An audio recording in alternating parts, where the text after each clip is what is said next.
ربنا وابعث فيهم رسولا من أنفسهم يتلو عليهم آياته ويزكيهم. علماء کرام، حاضرین جلسہ اور عزیز طلبہ، یہ مجلس بڑی بابرکت مجلس ہے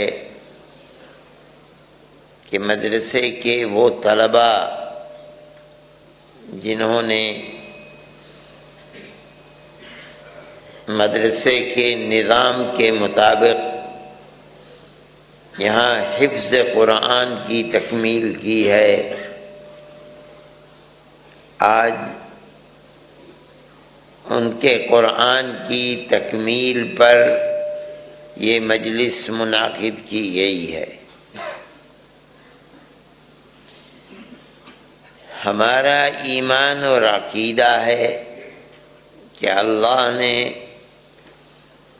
ہمارے آقا حضرت محمد صلی اللہ علیہ وسلم پر اس دنیا میں بسنے والے آدمیوں کی ہدایت کے لیے ایک کتاب اتاری، آپ کے مبارک سینے پر اتاری گئی۔ اللہ کی کتابوں کا اترنا اپنی مخلوق کی ہدایت کے لیے یہ کوئی نئی بات نہیں تھی، بلکہ اس سے پہلے بھی اللہ اپنے انبیاء پر اپنی مخلوق کی ہدایت کے لیے کتابیں اتارتا رہا ہے۔ ہمارے سامنے جو کتابیں ہیں جن کا ذکر آتا ہے، قرآن کے علاوہ تورات و انجیل بھی ہے، یہ بھی اللہ کی کتابیں ہیں۔ قرآن کے اندر ایک کتاب کا ذکر آتا ہے وَآتَيْنَا دَاوُودَ زَبُورًا، اور ہم نے حضرت داؤد علیہ نبینا وعلیہ الصلاۃ والتسلیم کو زبور کتاب عطا فرمائی تھی۔ قرآن کے اندر صحف ابراہیمی کا بھی ذکر آتا ہے، اس کا مطلب یہ ہے کہ کچھ صحیفے حضرت ابراہیم علیہ نبینا علیہ الصلاۃ والتسلیم پر بھی اترے تھے، اگرچہ آج وہ کہاں ہیں ان کا وجود نہیں پایا جاتا۔ زمانہ گزر گیا، خدا جانے لاکھوں سال گزرے کہ ہزاروں سال گزرے، کون جانتا ہے، سب یہ ما قبل تاریخ کا زمانہ ہے۔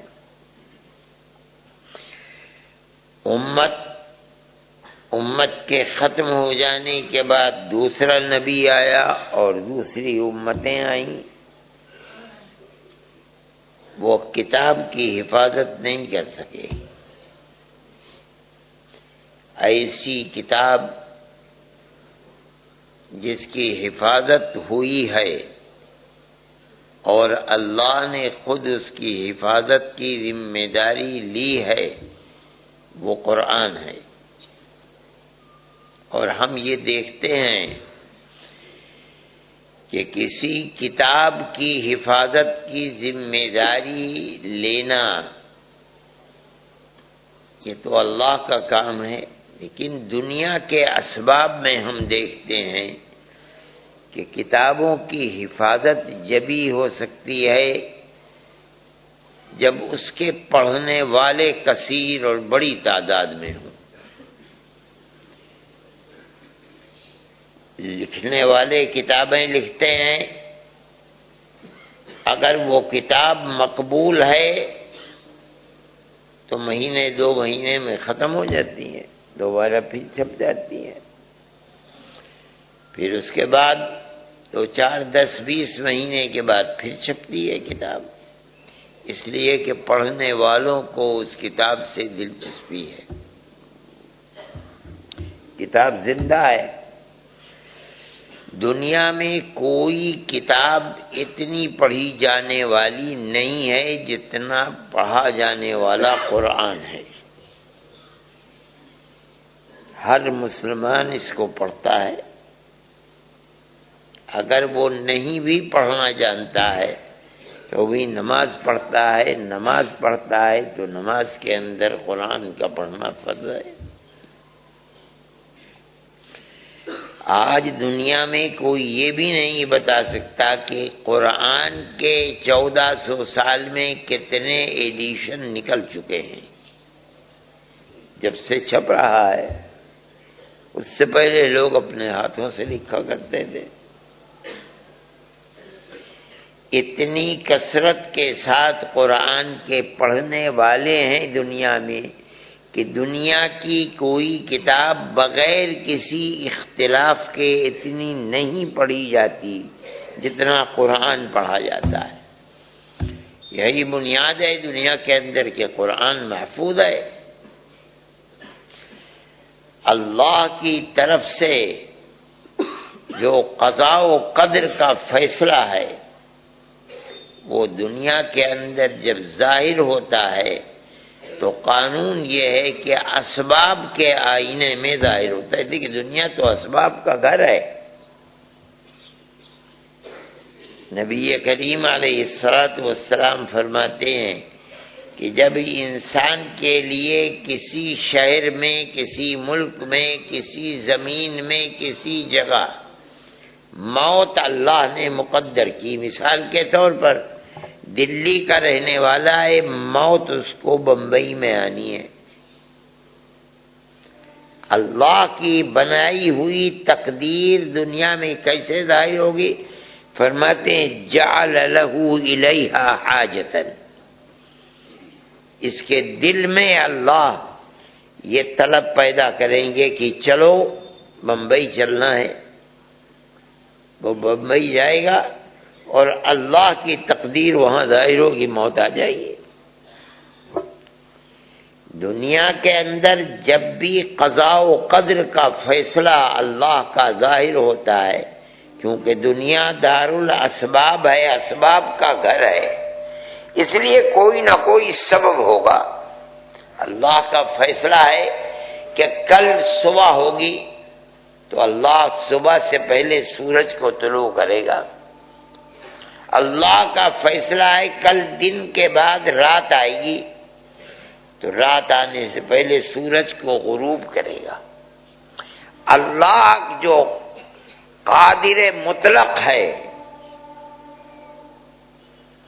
وہ جب بھی کسی فیصلے کو اس نے متعین فرمایا عالم ازل میں یہ ہوگا، یہ ہوگا، یہ ہوگا، وہاں یہ بھی فیصلہ فرمایا کہ قرآن آخری کتاب ہوگی اور قیامت تک زندہ رہنے والی کتاب ہوگی۔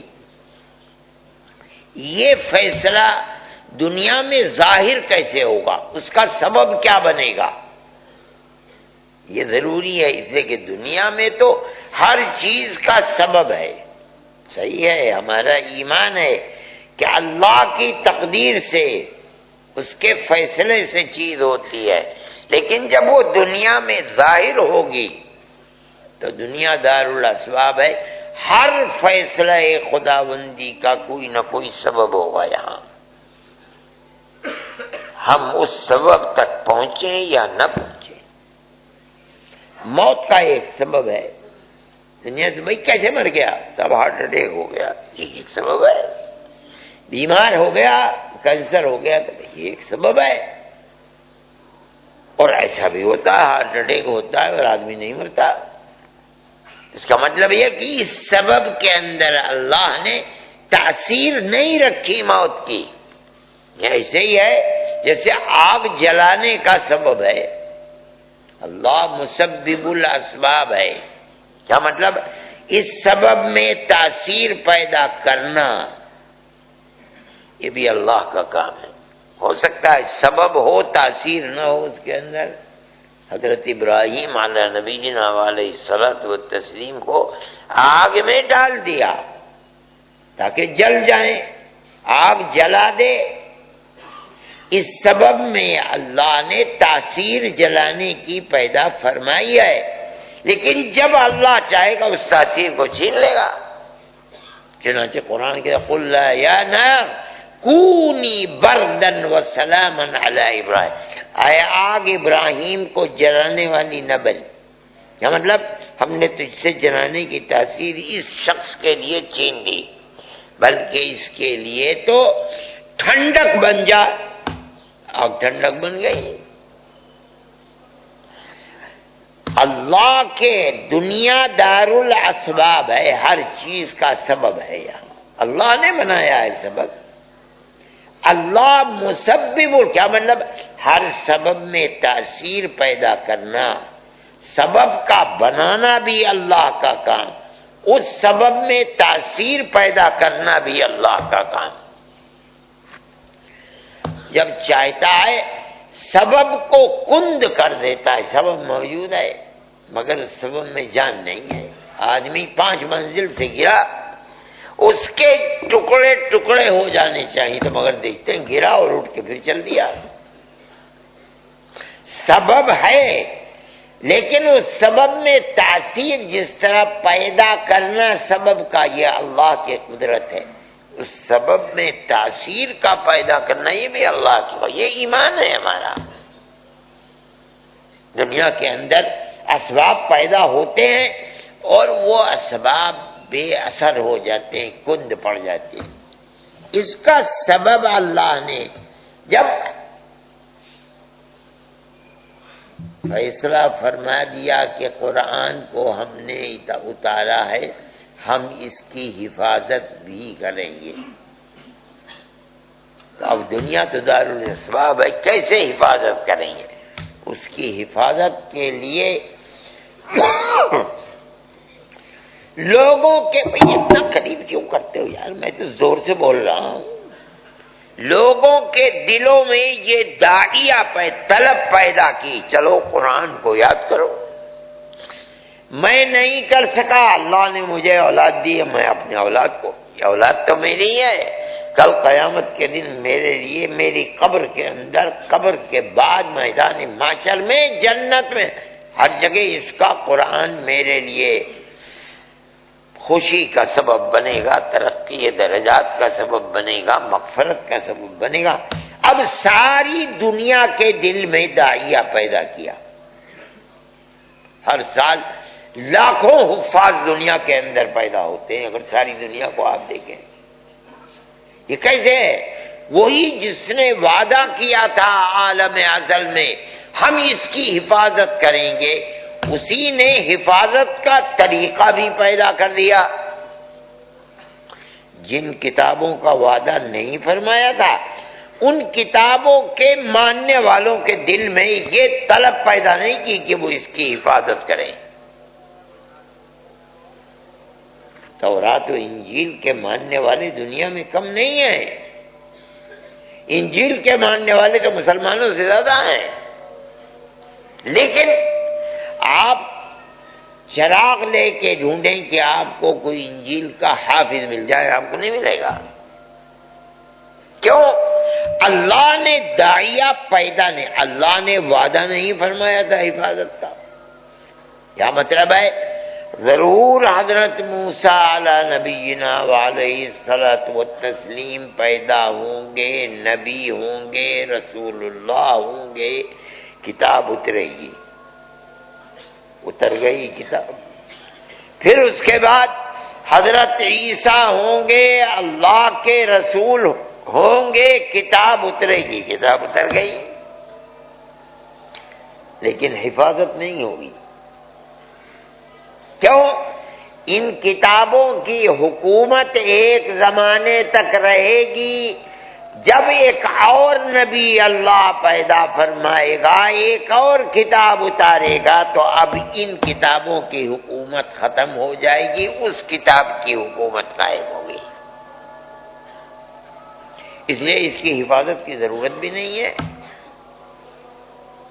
وہ اسباب نہیں ہیں حفاظت کے جو قرآن کے لیے، کیوں؟ اس لیے کہ اسے تو زندہ رہنا ہے، قرآن کو قیامت تک زندہ رہنا ہے، کیسے زندہ رہے گا؟ بار بار چھپنا ایڈیشن کا، ایک دفعہ چھپ جائے گا، کوئی خریدنے والا نہیں ہے تو 10 سال پڑا رہے گا، دیمک کھا جائے کہ ختم ہو جائے گا۔ یہ جو روزانہ قرآن چھپ رہا ہے اور ہر مہینے میں سینکڑوں ایڈیشن، ہزاروں ایڈیشن چھپ جاتے ہیں اور 1-2 مہینے میں ختم ہو جاتے ہیں، یہ اسی لیے تو کہ پڑھنے والوں کو طلب ہے کتاب کی اور وہ پڑھتے ہیں۔ یہ تمام کے تمام اسباب ہیں، دارالاسباب ہے دنیا، اسباب کا گھر، یہاں ہر چیز کا سبب ہے۔ اللہ نے فیصلہ فرمایا کہ ہم اس کی حفاظت کریں گے، دنیا اس کی حفاظت کر رہی ہے، چھپ رہا ہے۔ اب سوال پیدا ہوتا ہے بابا کہ عربی زبان میں اترا، عربی معنی ہے قرآن کے، اور پڑھا جا رہا ہے ساری دنیا کے اندر۔ عربی رسم الخط الگ ہے، ساری دنیا کا رسم الخط الگ ہے۔ آج تو ساری دنیا کا رسم الخط بائیں طرف سے لکھا جاتا ہے، دائیں طرف سے لکھا جانے والا رسم الخط ہے کہاں؟ بھئی عربی کو لے لیجئے آپ، فارسی کو لے لیجئے، اردو کو لے لیجئے، سندھی زبان کا بھی اصل رسم الخط وہی ہے جو عربی یا فارسی کا رسم الخط ہے، وہ بھی دائیں طرف سے لکھا جاتا ہے۔ لیکن اور جتنے بھی رسم الخط ہیں جو مسلمانوں کی زبانیں ہیں دنیا کے اندر، ان کے اندر بھی رسم الخط تو سب کا بائیں طرف سے، اور عربی تو ہے نہیں رسم الخط، کیسے پڑھیں گے؟ اب یہ بھی اسی ضمن کے اندر ہے کہ اللہ نے ساری دنیا کے اندر مدرسے بنا دیے، لوگوں کے اندر طلب پیدا کر دی۔ آخر پڑھنے پڑھوانے والا اپنی اولاد کو کیسے پڑھوائے قرآن؟ اتنا بڑا ہندوستان ملک ہے، پڑھنے کی جگہ اگر صرف دلی میں ہوتی تو سارے ہندوستان کے لڑکے کیسے آتے پڑھنے کے لیے، اور کتنے لڑکے پڑھنے آتے؟ یہ اللہ نے دارالاسباب ہے، اللہ کو حفاظت کرنی ہے، اس لیے اس نے پڑھنے پڑھانے کے لیے مدرسے سارے ہندوستان میں، گاؤں در گاؤں، جنگلوں کے اندر بھی اگر کہیں کوئی آبادی ہے تو وہاں بھی قرآن کا پڑھانے والا موجود ہے۔ اب آپ دیکھیے مدرسے کتنے ہیں، اگر آپ گننا بھی چاہیں انگنت مدرسے، اور ساری دنیا میں کتنے مدرسے ہیں، بس ان کو تو اللہ ہی جانتا ہے، کوئی نہیں جانتا۔ میں نے تو ملاوی کے اندر، زامبیا کے، افریقہ کے جنگلوں میں جہاں آدمی جانوروں کی طرح رہتا ہے، جھوپڑیوں کے اندر، وہاں بھی پڑھانے والے موجود ہیں، پڑھا رہے ہیں، اور وہ اپنے بچوں کو پڑھوا رہے ہیں۔ ساری دنیا کے اندر کوئی مسلم ملک اپنی دولت کو، اپنے اسباب کو قرآن کے پڑھوانے پر خرچ نہیں کر رہا ہے، کوئی نہیں۔ آپ اگر دنیا کو جا کر دیکھیں تو مسلمان حکومتوں کا کردار قرآن کی حفاظت کے اندر 1 کوڑی کے برابر بھی نہیں ہے۔ عامت الناس ہیں جن کے دل کے اندر اللہ نے یہ داعیہ پیدا کیا ہے، وہ کماتے ہیں اور اپنی حلال کمائی کو خرچ کرتے ہیں، اور ہزاروں ہزار مدرسے چلاتے ہیں۔ یہ سب وہی چیز ہے، ہم نے اتارا ہے قرآن، ہم اس کی حفاظت کریں گے۔ اچھا، قرآن صرف الفاظ ہی کا نام نہیں ہے، بلکہ قرآن الفاظ، اور ان الفاظ کے اندر جو معنی ہے، یعنی جو مراد خداوندی ہے، اللہ کیا فرمانا چاہتا ہے، ان دونوں کے مجموعہ قرآن ہے۔ فرماتے ہیں ہم قرآن کی کیا مطلب ہے؟ الفاظ کی بھی حفاظت کریں گے، معانی کی بھی حفاظت کریں گے۔ مدرسوں کا کام یہی ہے، الفاظ کی بھی حفاظت۔ دیکھیے 40-41 بچے، ان کو ایک حرف کا ترجمہ پتہ نہیں ہے کہ کیا ہے، انہوں نے پڑھا ہی نہیں ہے۔ اور وہ بچے جو عربی پڑھ کر فارغ ہوتے ہیں اور قرآن کے ترجمے کو پڑھتے ہیں، عربی زبان پڑھتے ہیں، اللہ کیا فرما رہا ہے، کیا کہنا چاہتا ہے، اس کو پڑھتے ہیں، وہ بھی انہیں مدرسوں سے پڑھ کر نکلتے ہیں۔ یہ سب اللہ کی قدرت کا کرشمہ ہے۔ یہ سمجھنا کہ ہم اس کام کو کر رہے ہیں، نہیں، ہمارے بس کی بات نہیں ہے۔ اللہ نے اپنے کتاب کی خدمت کے لیے ہمیں توفیق عطا فرما دی، یہ ان کا احسان ہے۔ ارباب مدرسہ کو اور وہ لوگ جن کی کمائی کو اللہ تعالی خرچ کروا رہا ہے مدد، انہیں اللہ کا شکریہ ادا کرنا چاہیے۔ مدرسے در حقیقت دین اسلام کی حفاظت کے لیے ہیں، اور مدرسے اسی لیے بنائے بھی گئے ہیں، کوئی سیاسی تعلق مدارس سے کچھ نہیں ہے۔ مدرسوں کا وجود اس دنیا کے اندر ہمارے اکابر نے جنہوں نے مدرسوں کو بنایا ہے، علاوہ دین کی حفاظت کے اور کوئی ان کا مقصد نہیں تھا۔ انہوں نے دارالعلوم دیوبند کو اسی لیے بنایا۔ آپ حضرات کو شاید معلوم نہیں ہوگا کہ جب 1857 کے جہاد میں علماء حضرت نانوتوی، حضرت گنگوئی، حضرت حاجی صاحب رحمہم اللہ ناکام ہو گئے اور ان لوگوں کو جیلوں میں بند کیا، اور گورنمنٹ برطانیہ نے یہ سمجھ لیا کہ جب تک مولوی زندہ رہیں گے ہم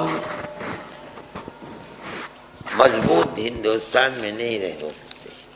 انہوں نے دلی ہی کے اندر دلی میں صرف 33,000 علماء کو پھانسی دی تاکہ یہ نسل ختم ہو جائے اور ہمارا اقتدار مضبوط ہو۔ کتابیں ہیں روشن مستقبل، روح روشن مستقبل، یہ کتابیں ہیں جو تاریخ کی کتابیں، ان کو مسلمان پڑھتا بھی نہیں ہے، پڑھے تو ان سے پتہ چلے گا کہ کیا کیا ظلم کیے ہیں۔ اچھا، بے شمار علماء اور مجاہدین جو تھے ان کو شہید کیا گیا، ان کی یتیم اولاد، باپ نے کچھ چھوڑا نہیں، وہ بھیک مانگنے کے لیے، ماں گھر میں بیٹھی ہے، اس کے پاس کھانے کو نہیں ہے، بچے کو اس نے چھوڑ دیا، بیٹا بھیک مانگ کر کے لاؤ پیسہ تو پیٹ بھریں گے، پکائیں گے، تمہیں بھی کھلائیں گے، بہنیں ہیں ہم بھی کھائیں گے، بہنیں بھی کھائیں گی۔ اب دیکھیے حالات کی ستم ظریفی، انگریز چرچ کے لوگ باہر آتے تھے اور ان یتیموں کے ہاتھ کو پکڑتے تھے کہ یہ بچہ ہمیں دو، ہم اسے مفت پڑھائیں گے، مفت لکھائیں گے، اور ہم اس بچے کو عالم بنائیں گے، یعنی گورنمنٹ کا جو نصاب تعلیم ہے پڑھائیں گے، پھر ملازمت اس کو ملے گی، یہ اپنا پیٹ بھی پالے گا، تمہارا پیٹ بھی پالے گا۔ وہ بچہ جس کا باپ انگریز کی دشمنی میں سولی پر چڑھ گیا، اس کے اولاد کو انگریز ہاتھ پکڑ کر کے اپنا وفادار بنا رہا ہے۔ دیکھیے حالات کے ستم ظریفی، اور ماں دے رہی ہے، لیکن اس بیچاری کے پاس تو بھائی میں مر رہی ہوں، چلو چھوڑو، یہ بچہ تو جائے چلا جائے گا میرا۔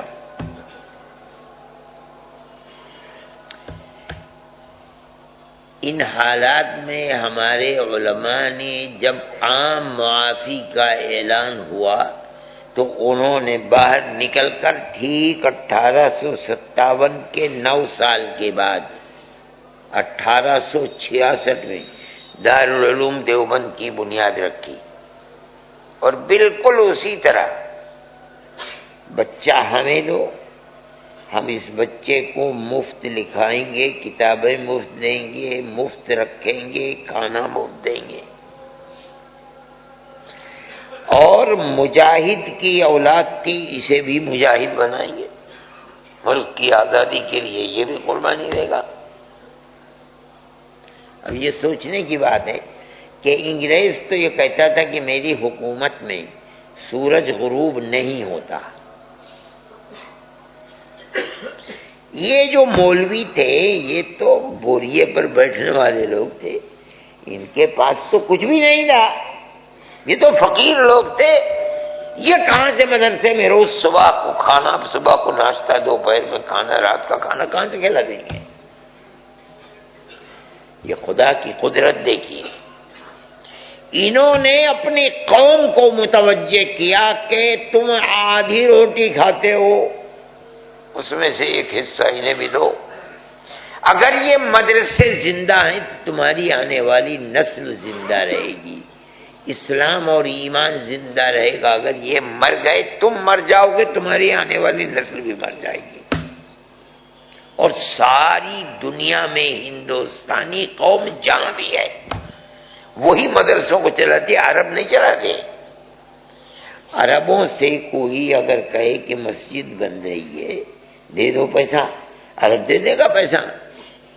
آپ کہیں مدرسہ دے دو، اس کی سمجھ ہی نہیں آئے گا کہ مدرسہ کیسے چلے گا. اب کچھ سمجھنے لگے ہیں، دیکھو آئے ہندوستان دیکھا. اور حیرت کی بات نہیں ہو سکتا، بھائی دارالعلوم دیوبند ہے مثال کے دن، روزانہ دارالعلوم دیوبند کو 5-6 لاکھ روپئے کی روزانہ محتمم کو ضرورت ہے. اب بتائیے سال بھر کہاں سے نکل آئے گا؟ 32-33 کروڑ کا اس کا بجٹ ہے. ہر مدرسے والے کا حال یہی ہے. عربوں کی سمجھ ہی بھی نہیں آتا بھائی روزانہ کہاں سے ان کے پیٹ کو بھرے گا کوئی. اور علماء نے، اکابر نے جو طریقہ پیدا کیا تھا وہ طریقہ آج تک زندہ و جاوید ہے. اور کون کا ہے؟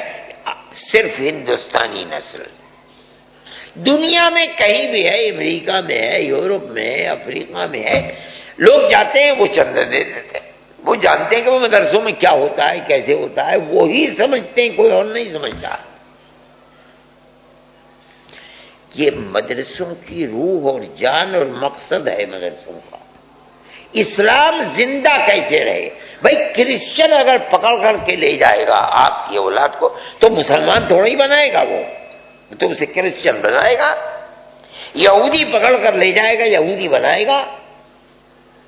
میں ابھی روہنگیا مسلمانوں کو دیکھنے کے لیے گیا، وہاں کاکس بازار میں بنگلہ دیش میں. وہاں وہ بچے جن کے ماں باپ نہیں ہیں یا باپ نہیں ہے، ماں ہے، یتیم ہے، ان کی تعداد وہاں جو بین الاقوامی تنظیموں نے سروے کیا 40,000 بچے. وہ بچے صرف جن کے باپ نہیں ہے، پھر کسی کی ماں ہے، کسی کی ماں بھی نہیں ہے. اب اس کا بڑا خطرہ ہے کہ وہ بنگلہ دیش گورنمنٹ سے ان بچوں کو لے جائیں، کچھ اٹلی کے اندر بھیج دیں، فرانس میں بھیج دیں، کچھ برطانیہ میں بھیج دیں، کچھ امریکہ بھیج دیں، کچھ کہیں بھیج دیں، کچھ کہیں بھیج دیں. اب سوال ہے یہ 40,000 بچوں کے دین و ایمان کی حفاظت کون کر لے گا؟ یہ تو اسی ماحول کے اندر بڑھیں گے، چھوٹے بچے ہیں، بڑے ہوں گے، ان کو کون سکھلائے گا لا الہ الا اللہ محمد رسول اللہ؟ کو بھی نہیں سکھلا پائے گا. ہم نے وہاں مدرسے قائم کیے، ہم نے ان مدرسوں مسجدیں قائم کی، مسجدوں کے اندر مدرسے فضلائے دیوبند ہیں. ہم جمعیت علماء اس میں شریک ہو، بھائی ماہانہ ان کی تنخواہوں کا جو خرچ ہوگا وہ ہم دیں گے. ہم نے ہندوستان سے لے جا کر نہیں دیا، نہ ہم یہ کر سکتے ہیں. ہم نے وہی جو ہمارے جانے بڑے بڑے دولت مند لوگ ہیں، فیکٹریاں ہیں ان کی، ہم نے انہیں جمع کر بھائی ان کا ماہانہ خرچ دو. وہ تیار ہو گئے ماہانہ خرچ دینے کے لیے، کتنے لاکھ ٹکا ہر مہینے دیں گے. میری کل بھی بات ہوئی، تاکہ وہ بچے کسی طرح محفوظ رہ سکیں. اس کے ساتھ ساتھ ہم ان کے ذہن و دماغ میں یہ بات ڈالتے ہیں کہ کسی بچے کو بھیجنا نہیں ہے، ماں ہے وہ اپنے بچے کو نہیں جانے دے گی. یہاں انتظام ہے، جب تک تمہارے ملک میں امن نہیں ہوتا یہاں رہو، جب امن ہو جائے گا چلی جاؤ. ہم نے یہ بھی کوشش کی ہے کہ ہم ان کو وہاں کا جو سرکاری نظام تعلیم اور نصاب ہیں وہ بھی پڑھائیں انہیں، تاکہ اگر وہ بچے اپنے ملک میں چلے جاتے ہیں تو وہ دنیا کی تعلیم اتنی حاصل کر سکیں جس سے وہ اپنی روٹی روزے کو کما سکے۔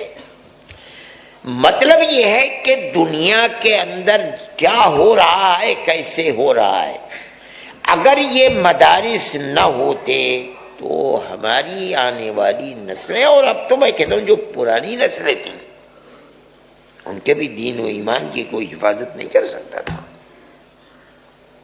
یہ مدرسے ہی تھے جنہوں نے حفاظت کی اور وہ حفاظت کر رہے ہیں، اور یہی وجہ ہے کہ ساری دنیا کی نظر کے اندر مدارس اسلامیہ ہیں جو کھٹکتے ہیں، ورنہ عربی تعلیم یہ کوئی مدارس کی خصوصیت نہیں ہے۔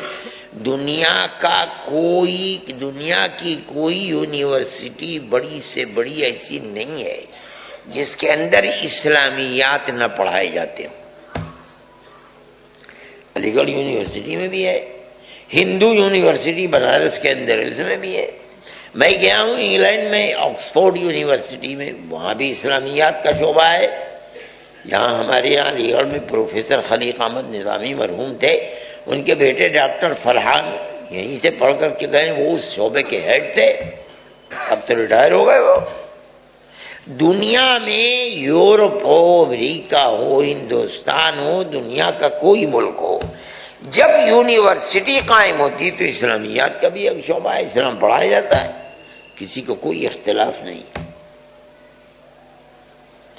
مدارس اسلامیہ سے اختلاف ہے، کبھی آپ نے غور کیا کیوں ہے؟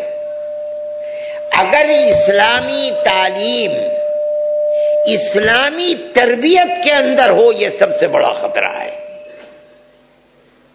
یہ کام مدرسے کرتے ہیں، دنیا کی یونیورسٹیوں میں تعلیم ہے لیکن اسلامی تربیت، نماز، روزہ، بڑوں کا احترام، چھوٹوں کے ساتھ شفقت، یہ جو خاص چیز اور اہمیت ہے، اپنے دین کے لیے جینا، اپنے دین کے لیے مرنا،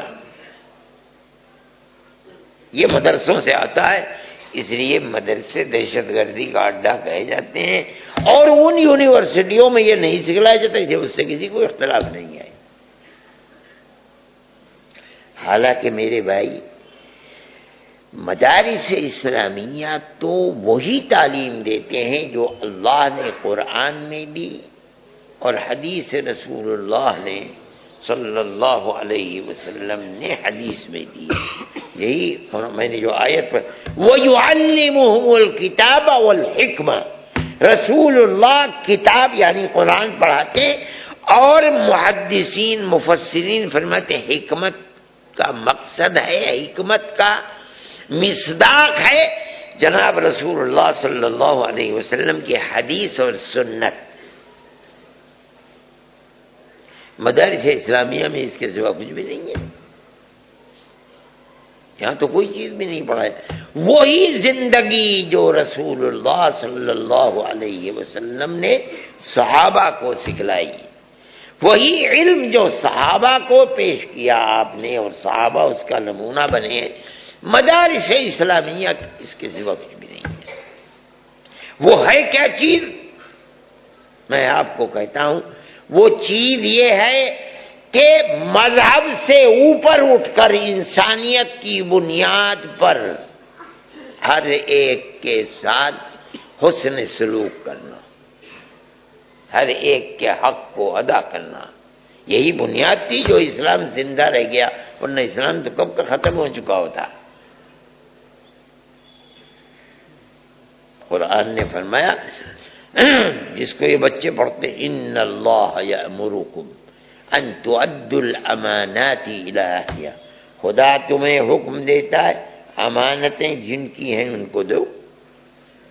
کسی کا حق مارا نہیں جا سکتا، کوئی خصوصیت نہیں کہ مسلمان کا حق مار لو، ہندو نہ مارو، ہندو کا حق مار لو، نہیں۔ جو جس کا حق لے گا اس کا حق قیامت کے دن ادا کرنا پڑے گا، چاہے مذہب کچھ بھی ہو۔ اس سے بہترین تعلیم کیا ہو سکتی ہے؟ یہ آپ کو یونیورسٹی میں نہیں ملے گی، ملے گی اسی مدرسے میں ملے گی۔ وَإِذَا حَكَمْتُمْ بَيْنَ النَّاسِ أَن تَحْكُمُوا بِالْعَدْلِ، اور جب لوگوں میں کوئی فیصلہ کرو، عدل و انصاف کا فیصلہ کرو.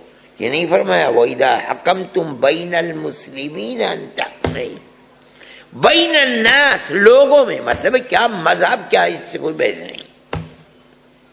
یہ نہیں ہو سکتا ایک طرف مسلمان ہے دوسری طرف ہندو کھڑا ہوا ہے، ہندو کا حق چھین کے مسلمان کو دے دو، تمہارا فیصلہ باوجود کہ عدل یہ کہتا ہے کہ ہندو کا حق ہے مسلمان کو دلوا دو، نہیں ہو سکتا، قرآن کے فیصلے کے خلاف ہے. یہ تعلیم ہے قرآن کی، یہی تعلیم دی جاتی ہے مدرسوں میں، اس کے سوا کیا تعلیم ہے؟ دنیا کہتی ہے کہ مدرسے دہشت گردی کا اڈا ہے. عجیب و غریب بات ہے. تعلیم مدرسوں کی یہ ہے، کہتے ہیں دہشت گردی کا اڈا ہے. نبی کریم علیہ الصلوۃ والسلام کی تعلیمات اسی قرآن کی تشریح ہیں. آپ نے فرمایا وَإِمَاطَتُكَ الْحَجَرَ وَالشَّوْكَ وَالْعَظْمَ عَنِ الطَّرِيقِ لَكَ صَدَقَةٌ. ترمذی کی حدیث ہے، دیکھیے، راستے کے اندر منہ پر پتھر پڑا ہوا ہے، کسی کو ٹھوکر لگ جائے گی، کانٹا پڑا ہوا ہے کسی کو چبھ جائے گا، ہڈی پڑی ہوئی ہے، نوک ہے اس کے اندر، کسی کو تکلیف پہنچائے گی، اگر تو نے ہٹا دیا تو اللہ کا نبی فرماتا ہے یہ صدقہ ہے، جیسے کسی بھوکے کو کھانا کھلا دیا. اچھا، اب راستے پر کوئی مسلمان ہی چلتا ہے، بھئی ہندو بھی چلتا ہے، کرسچن بھی چلتا ہے، مذہب کو ماننے والا بھی چلتا ہے، نہ ماننے والا بھی چلتا ہے. نہیں، تو جس کسی کی تکلیف کو دور کر دے گا صدقہ ہے. بلکہ حدیث بتاتی ہے اگر تو نے کتے کی تکلیف کو دور کر دیا یہ بھی صدقہ اور تیرے لیے مغفرت ہے. حدیث میں آتا ہے امرأۃ مؤمسۃ، وہ عورت جو بدکار تھی، جو عفیف نہیں تھی، پاک دامن، ایک مرتے ہوئے کتے کے منہ میں اس نے کنویں سے پانی نکالا، اوڑھنی میں جوتا باندھ کر کے اور چند قطرات اس کے منہ میں ڈال، اسی پر اللہ نے مغفرت فرما دی. وَإِرْشَادُكَ الرَّجُلَ فِي عَرْضِ الضَّلَالِ لَكَ صَدَقَةٌ. یہ نہیں فرمایا ارشادُكَ الرَّجُلَ الْمُسْلِمِ، نہیں، کسی آدمی کو اس جگہ جہاں اسے راستہ نہیں مل رہا، پتہ نہیں اسٹیشن کدھر ہے، میں پھر رہا ہوں مجھے مل نہیں رہا ہے، تم نے اگر اس آدمی کو راستہ بتا دیا یہ بھی صدقہ ہے. وہ آدمی ہے کیا، مذہب کیا، یہ اس سے کوئی بحث نہیں ہے. وَإِرْشَادُكَ الرَّجُلَ الرَّدِيعَ الْبَصَرِ لَكَ صَدَقَةٌ، جس کی آنکھوں سے نظر نہیں آ رہا ہے، تو اس کا ہاتھ پکڑ کر وہ جہاں جانا چاہتا ہے وہاں پہنچا دے.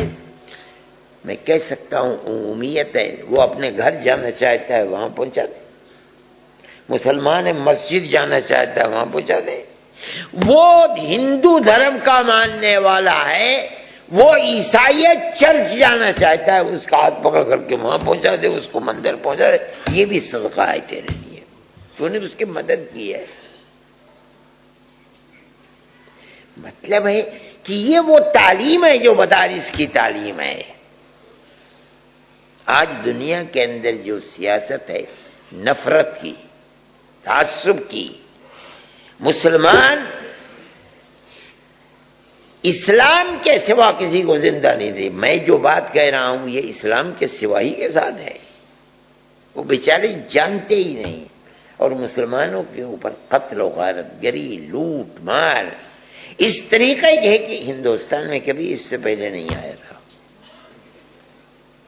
لیکن آج ہو رہا ہے. اور ٹیلی ویژن کے اوپر اپنے ہاتھ کے اندر جو موبائل ہے ان کے اندر وہ تصویریں آتی ہیں، آدمی لرز جاتا ہے. کوئی نئی چیز نہیں ہے. دیکھیے ہندوستان میں قتل و غارت گری ساری دنیا میں آج کل. ارے بھائی روزانہ اخبارات میں پڑھتے ہو کہ نئی نویلی دلہن گھر گئی لیکن اپنے ساتھ کچھ جہیز لے کر کے نہیں آئی تھی، مٹی کا تیل چھڑک کے آگ لگا دی. یہ واقعہ کوئی راجستھان کے اس واقعے سے زیادہ کم تھوڑا ہی ہے کہ جس کے اندر قتل کرتے ہوئے دکھلا رہے ہیں. یہ تو دنیا کے اندر ہو رہا ہے. آپ کے اخبارات میں دیکھیے کسی بھی عورت لڑکی کے ساتھ ریپ کیا انہوں نے، اور اس کے ساتھ اس خطرے سے کہیں پکڑے نہ جائیں اسی کے دوپٹے کو لے کر کے گلا گھونٹ کر کے مار دیا. یہ کوئی کم ترین زندگی ہے؟ قتل و غارت گئی. لیکن آپ یہ دیکھیے اس کا ویڈیو بنانا، مارنا، قتل کرنا، ویڈیو بنوانا، پھر یہ بار بار کہنا کہ تمہارا بھی انجام اور حشر یہی ہوگا جو اس کا ہو رہا ہے. یہ بتاتا ہے کہ نفرت ہے دنیا کے اندر، نفرت کو پھیلانا چاہتے ہیں. میرے بھائی مدرسوں کا کام یہ ہونا چاہیے کہ اس نفرت کا مقابلہ پیار و محبت سے کریں. آپ یہ مان لیجئے کہ آگ کو آگ سے نہیں بجھایا جا سکتا. آپ یہ کہیں کہ اس نفرت کو ہم نفرت سے بجھائیں گے، ایک کی جگہ ہم دو قتل کریں گے، اس کا تو مطلب ہے وہ جو چاہتے تھے آپ نے وہ کر دیا. وہ تو چاہتے ہیں کہ ملک میں کسی طرح آگ لگ جائے. نہیں، بالکل نہیں. میں کہتا ہوں آپ اس کا مقابلہ پیار و محبت سے دیجئے. آپ کے برابر میں، آپ کے گاؤں میں، آپ کی دکان کے برابر، آپ کے شہر میں ہندو کا گھر ہے، آپ اس کو اس کے دکھ میں، اس کے سکھ میں شریک ہوجئے. آپ اس کو بلائیے، اس کی دعوت کیجئے، اس کے ساتھ اچھا سلوک کیجئے، پیار و محبت کا پیغام دیجئے. یہ ہے جس طرح آگ کے اوپر پانی ڈالنا پڑتا ہے بجھا. آپ اس تعصب اور نفرت کی آگ کو اگر بجھا سکتے ہیں تو پیار و محبت ہی سے بجھا سکتے ہیں، ورنہ نہیں ہے. ملک برباد ہو جائے گا، نہ اکثریت چین و سکون سے رہے گی، نہ اقلیت. یہ مدرسوں کا بنیادی کام ہے. تو میں سمجھتا ہوں کہ یہ مدرسوں کی ذمہ داری ہے، انہیں یہی تعلیم دینی چاہیے. اور یہ چاہیے کہ شہر کے جو سرکردہ سمجھدار ہندو ہیں کبھی سال میں 1-2 مرتبہ ان کو بلاؤ، مدرسوں کے اندر بیٹھا لو، ان کی تعظیم و اکرام کرو، انہیں بتلاؤ کہ تم کیا سکھلاتے ہو. ہماری بنیادی تعلیم ہے کہ ماں باپ کا احترام کرو، بڑے بھائی کا احترام کرو، چھوٹی بہن کا شفقت کرو، چھوٹوں پر جانتے ہو تب اور نہیں جانتے تب. کسی کو گالی مت دو. اللہ اکبر. نہ رسول اللہ صلی اللہ علیہ وسلم نے تو گالی دینے سے منع کیا ہے. کسی کو بھی، جانور کو بھی گالی دینا اس سے بھی منع فرمایا. لا تسبن احدا. جابر بن سلیم رضی اللہ فرمایا ہرگز کسی کو احدا. صحابی سمجھ گیا، چنانچہ فرماتے ما سببت بعده لا حرا ولا عبدا ولا شاتا ولا بعیرا. نہ کسی آزاد کو میں نے اس کے بعد گالی دی، نہ کسی غلام کو گالی دی، نہ کسی اونٹ کو گالی دی، نہ کسی بکری کو گالی دی. جسے گالی دینے کی عادت ہوتی ہے وہ تو کتے بلی ہر ایک کو گالی دیتا ہے. یہ تعلیم ہے اسلام کی. آپ ان کو بتلائیے کہ ہم کیا سکھلاتے ہیں. اپنی بیاہ شادیوں میں ان کو بلاؤ، ان کی غمی ہو جاؤ، ان کے ہاں شادی ہو جاؤ، نہیں بلایا تب بھی جاؤ. کھانے کے لیے نہیں، مبارکبادی دینے کے لیے جاؤ. بغیر اس کے آپ نفرت کی سیاست پر، جس میں ملک میں آگ لگانے والے آگ لگانا چاہتے ہیں، آپ اس کو بجھا نہیں سکتے. اور نہیں بجھاؤ گے تو آنے والے دن بڑے خطرناک ہوں گے. یہ مدرسوں کا کام ہے. میرا یہ موضوع نہیں تھا، میں مدرسوں میں آ کر کے کبھی یہ بات نہیں کرتا. انہوں نے مجھ سے کہا تھا کہ بھئی ان حالات کے اندر جو ہے اس کی طرف روشنی ڈالیں، تو میں نے ان سے تو منع کر دیا تھا. مگر میں نے کہا کہ یہ تو مدرسوں کی تعلیم ہے. قرآن اور کیا سکھلاتا ہے؟ قرآن یہ تھوڑی ہی سکھلاتا ہے کہ جو مسلمان نہیں اسے قتل کر دو. یہ تو جاہل لوگ ہیں اس لیے کہتے ہیں. یہ قرآن کی یہ تعلیم نہیں ہے. قرآن اتر رہا تھا، 13 سال تک قرآن اترتا رہا مکہ معظمہ میں. سارے تو بت پرستی تھے مکے میں. نبی کریم علیہ السلام ہجرت کر کے تشریف لائے، وہی تو بت پرستی تو تھے. وہ اوس اور خزرج مدینہ منورہ میں 4 قبیلے رہتے تھے. دو قبیلے ان کے اندر وہ تھے کہ جو بت پرست تھے، جیسے مشرکین مکہ تھے، ان کے بھی بت تھے، یہ ان کی پرستش کرتے تھے، عبادت۔ دو قبیلے اہل کتاب کے تھے، بنو نضیر اور بنو قریظہ۔ مدینہ منورہ میں نبی کریم علیہ السلام آئے تو یہاں بھی انہی لوگوں کے ساتھ آپ کا واسطہ پڑا ہے۔ اگر یہ بات ہوتی کہ اسلام ان کے ساتھ نہیں ہے، قتل کر دو، تو اسلام تو جیسے وجود میں آیا تھا فوراً ختم ہو جاتا، لیکن ایسا نہیں ہوا۔ نبی کریم علیہ السلام تو سب کے ساتھ زندگی گزارتے۔ ہاں، جہاں پر قتل و قتال آیا ہے، اللہ کے نبی نے مدینہ منورہ کے اندر ایک نظام حکومت آ کر کے قائم فرمایا ہے، جس کو خلافت اسلامیہ کہا جاتا ہے۔ جو لوگ مشرک تھے وہ اس خلافت اسلامیہ کی جڑ کو اکھاڑنا چاہتے تھے۔ یہ تو ایک حکومت ہے۔ آج بھی دنیا میں اگر کوئی حکومت کسی حکومت کو مٹانا چاہے گی تو اس کے پاس جو بھی اسباب ہیں ان اسباب کو لے کر میدان میں آتا ہے، یہ کوئی نئی بات نہیں ہے۔ اگر کوئی امریکہ کے اوپر شمالی کوریا بم مار دے، امریکہ کیا شمالی کوریا کو چھوڑ دے گا؟ یہ تو دنیا ہے۔ یہاں تو جو کسی حکومت کو آنکھ دکھلائے گا، اس حکومت کے بعد جو طاقت ہے وہ لے کر سامنے آ جائے گی۔ یہی حکومت وہاں ایک حکومت تھی نبی کریم علیہ السلام نے، جس کا فوج بھی تھی اس کے اندر، بیت المال بھی تھا اس کے اندر، وہ آپ کے پاس اسیروں کو رکھنے کے، قیدیوں کو رکھنے کے لیے قیدی بھی تھے۔ قرآن وَيُطْعِمُونَ الطَّعَامَ عَلَىٰ حُبِّهِ مِسْكِينًا وَيَتِيمًا وَأَسِيرًا۔ تو جو نظام حکومت تھا آپ نے قائم کیا تھا، کفار اسی نظام حکومت کو ختم کرنا چاہتے تھے۔ نبی کریم علیہ السلام کا جنگ ہوئی ان سے۔ اس لیے ان مسائل کو سمجھ کر کے میرے بھائی مدارس کا فرض ہے، اگر زندہ رہنا چاہتے ہیں اور ملک کو زندہ رکھنا چاہتے ہیں تو یہ فرض ہے کہ نفرت کی سیاست کرنے والوں کے ساتھ نفرت کا برتاؤ مت کرو، اس سے کبھی نفرت ختم نہیں پڑے گی۔ نفرت جن کے دل میں، ان سے پیار و محبت کا معاملہ کرو، آدمی کی آنکھیں جھک جاتی ہیں، اور نہیں تو وہ بھی آپ کے ساتھ کرے گا، آپ بھی اس کے ساتھ کریں گے، ہو سکتا ہے آپ جیت جائیں، ہو سکتا ہے جو جیتے گا وہ دوسرے کو قتل کر دے گا، ختم کر دے گا، اور فائدہ کچھ بھی نہیں ہوگا۔ وہ تو چاہتے ہیں یہی نفرت کی سیاست کرنے والے۔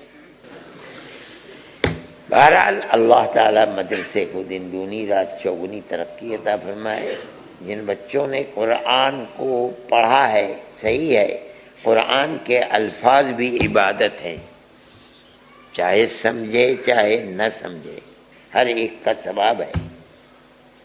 عبداللہ ابن مسعود رضی اللہ تعالیٰ عنہ فرماتے ہیں کہ ہر لفظ کے اوپر 10 نیکیاں ہیں۔ میں نہیں کہتا الف لام میم، اس کا کوئی ترجمہ نہیں جانتا، لا یعلمہ الا اللہ، متشابہات میں سے ہے، لیکن فرماتے الف کی بھی 10 نیکیاں، لام کی بھی 10 نیکیاں، میم کی بھی 10، اس کا تو ترجمہ ہے نہیں، کوئی جانتا نہیں ہے۔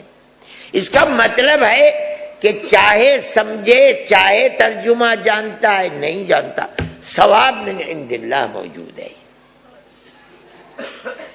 نبی کریم علیہ السلام کے فرائض منصبی میں سے ایک چیز یہ بھی تھی کہ آپ اس کا مطلب مراد خداوندی کیا ہے،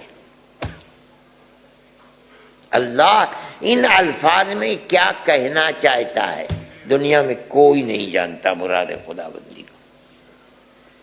مراد خداوندی کو متکلم خود جانتا ہے، اللہ جانتا ہے، اور وہ جبریل امین کو بھیج کر صرف رسول اللہ کو بتاتا ہے۔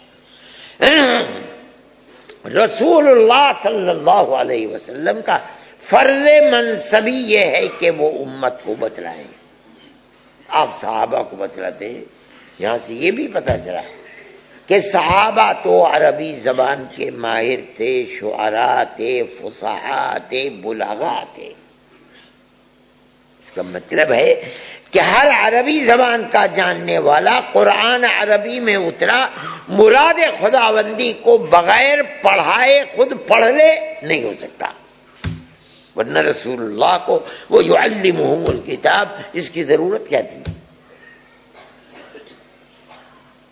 بعثت معلما، کیا ضرورت تھی؟ اس کا مطلب ہے کوئی کتنا ہی بڑا عربی دا ہو، تفسیر جو تفسیر کے معنی ہے بیان مراد المتکلم، اور متکلم ذات واجب الوجود ہے، کوئی سمجھ نہیں سکتا۔ ہاں رسول اللہ کو اللہ نے بتلائے ہیں، رسول اللہ بتلائے گا تو یہ علی سبیل التعیین چیز ہوگی کہ یہی ہے مراد خداوندی جو رسول اللہ فرما رہا ہے۔ اس لیے میرے بھائی قرآن صحیح ہے، کامل و مکمل وہی ہوگا جب معنی اور نظم دونوں، لیکن نفس نظم پر ثواب کا ترتب یہ اپنی جگہ پر مسلم چیز ہے، اور متقدمین و متاخرین سب کا اس پر اتفاق ہے، ورنہ تو بس عرب کے لوگ قرآن کی تلاوت کرتے، یہ جو سارا عجم پڑا ہوا ہے 10 20 50 ہزار سینکڑوں کروڑ، ان کے لیے تو قرآن کی تلاوت کوئی معنی ہی نہیں ہو سکتی تھی، لیکن تو جانتے نہیں عربی زبان، لیکن ایسا نہیں ہے، عجم اکثریت کے ساتھ قرآن، اس لیے کہ اکثر ہیں عجم، عرب تو بہت تھوڑے سے لوگ ہیں۔ اس لیے میرے بھائی یہ اللہ کی بہت بڑی سعادت کی طرف سے آپ کے لیے سعادت مقدر اللہ نے فرمائی کہ قرآن کے حافظ ہو، اس کی تلاوت روز کیا کرو، جب پڑھ کے عالم بنو گے سمجھو گے الگ بات ہے، لیکن اس سے پہلے میں طلبہ عزیز سے کہتا ہوں روز آنا قرآن کی تلاوت کو پابندی کے ساتھ، چاہے آدھا سپارہ ہو چاہے 1 سپارہ ہو، لازم پکڑ لو۔ کبھی ایسا نہ ہو کہ جب رمضان آیا تو اٹھا کر کے دیکھ لیا اور اس کے بعد ختم، نہیں، یہ غلط بات ہے، قرآن کی نعمت سے محروم ہونے کی دلیل ہے، خدا نخواستہ یہ، اس لیے ہمیشہ قرآن کی تلاوت کرو۔ اللہ تعالیٰ مدرسے کو بھی ترقی عطا فرمائے، شرور و فتن سے محفوظ و مامون فرمائے، ملک میں امن و امان کو قائم رکھے، پیار و محبت کو اللہ تعالیٰ بسنے والوں کے لیے بڑھائے، جو لوگ نفرت کے بیج بو رہے ہیں خدا ان کو خائب و خاسر اور رسوا فرمائے، اور ہماری پرانی پیار و محبت کی تاریخ کو اللہ زندہ و جاوید فرما دے۔ وآخر دعوانا ان الحمد للہ رب العالمین۔